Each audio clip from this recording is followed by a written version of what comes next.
Search warrant unsealed, a warrant that could lead to possible violations of the Espionage Act and other crimes. A judge has opened the documents related to the FBI search of former President Donald Trump's Mar-a-Lago estate, and now it's public.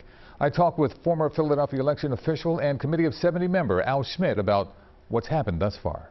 It's something that is important that we take seriously. We're still very much at the start of this thing, and we have a lot to learn.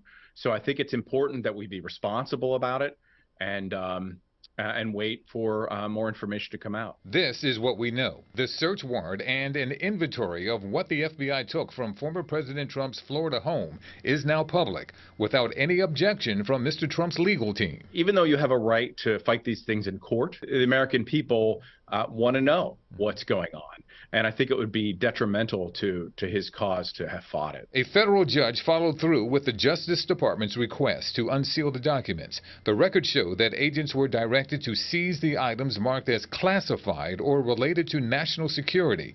A property receipt shows the FBI retrieved 11 sets of records during Monday's search at Mar-a-Lago, including some labeled top secret. When it comes to declassifying materials, no one, not even a president of the United States, can sort of wave a magic wand and declassify materials. Former President Trump has condemned the search, calling it a politically motivated raid. The investigation has to run its course here, and I have no doubt that the former president has the resources to field a vigorous defense in his behalf, as he should, as all Americans should.